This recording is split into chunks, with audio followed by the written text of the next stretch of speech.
toda essa situação de medo por conta da pandemia fez com que muitas pessoas postergassem seu acompanhamento médico, consultas, exames de rotina, e os resultados negativos estão aparecendo agora.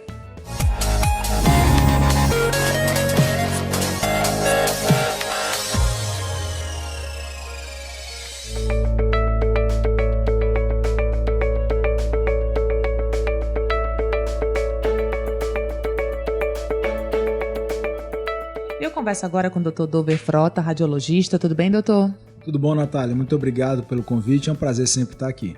O prazer é todo nosso. E a gente conversava, doutor, no início da pandemia, sobre essa questão das pessoas estarem adiando consultas, exames e se preocupando mais com a questão da Covid, né? Aquele medo, aquela coisa. E isso a gente sabe que teve, né, provocou um prejuízo na saúde dessas pessoas. Vocês estão vendo isso aqui no consultório, um número maior, por exemplo, de casos de câncer, esses casos chegando em estágios mais avançados aqui?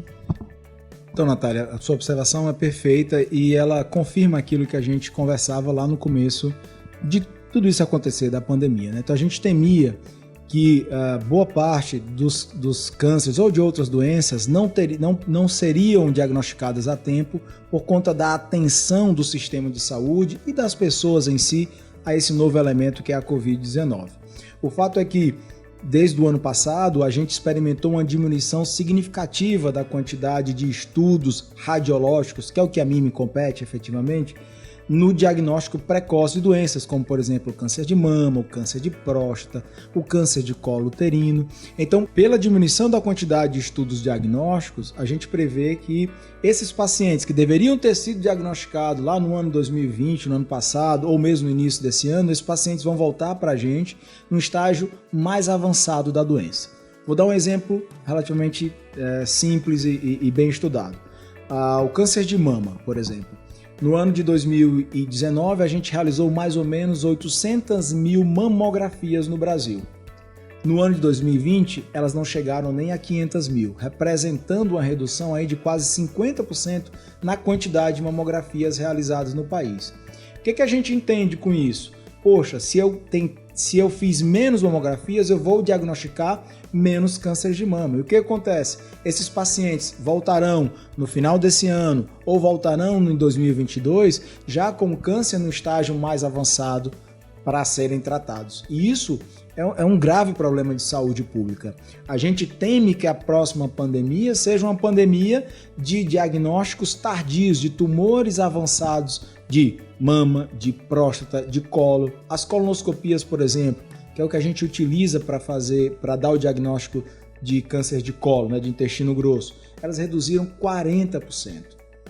No câncer de próstata, que é o que eu mais faço e me dedico, a gente utiliza o PSA como método de triagem da população, menos quase 30%, quase um terço dos pacientes que deveriam ter feito PSA ano passado não fizeram.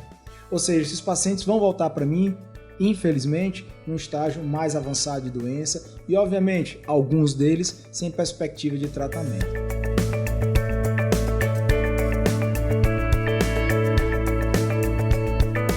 Agora, esse ritmo está começando a voltar ao normal. A gente teve uma demanda reprimida importante, então o serviço de saúde ele teve que se readequar para essa nova realidade, para uma demanda crescente e absurda por conta da pandemia, né?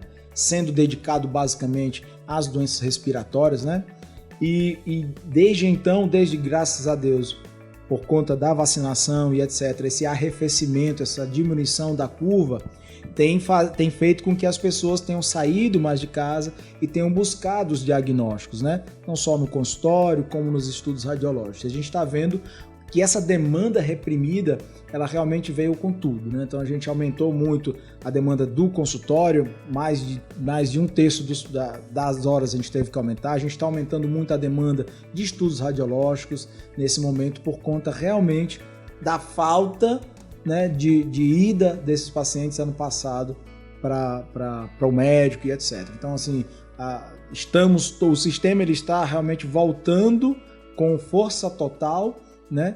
E já estamos vendo, infelizmente, pacientes aí graves, né? Pacientes sem perspectiva de tratamento, infelizmente, por conta de um diagnóstico tardio, né? Ou de um diagnóstico que ainda não foi dado. Então, para quem tem essa resistência ainda, doutor, fica esse alerta, né? Tem que vir. Não dá mais para ficar em casa. Tem que fazer os exames de rotina. O que a gente já recomendava naquele momento, quando eu falo a gente, obviamente é a comunidade médica, né? É que se você era um paciente que mantinha uma ida regular ao seu médico, que você continuasse fazendo essa visita ao seu médico, mesmo que fosse virtual, porque já é alguma coisa, né? Então a gente recomenda efetivamente, se a gente está em um momento a gente deveria fazer uma biópsia de próstata, que o façamos. Por exemplo, tem um paciente meu que ele estava buscando um tumor de próstata já há 4 anos. Então ele fez biópsia em 2017, fez biópsia em 2018, fez biópsia em 2019, não encontraram o tumor. Ele não veio em 2020 e em 2021 eu encontrei um tumor numa taxa de malignidade um pouco aumentada, né? Já aí não fora da perspectiva de tratamento, mas onde eu quero chegar é que esse paciente, se ele tivesse vindo provavelmente em 2020 ou no final de 2019, a gente teria diagnosticado um tumor de mais baixo grau, no caso desse paciente especificamente. Então, voltem a seus médicos, voltem às suas rotinas de triagem de doenças, voltem a seus check-ups, porque é extremamente importante que a gente retome a nossa rotina de tratamento e ida ao sistema de saúde, né? De um modo geral. As mulheres, a prevenção é extremamente importante, né? O câncer de colo uterino é um tumor muito invasivo, extremamente grave, sobretudo quando sem cura, sobretudo quando diagnosticado em uma fase mais tardia. Então, mamografia uma vez por ano, Papa Nicolau. Isso, a mamografia, né?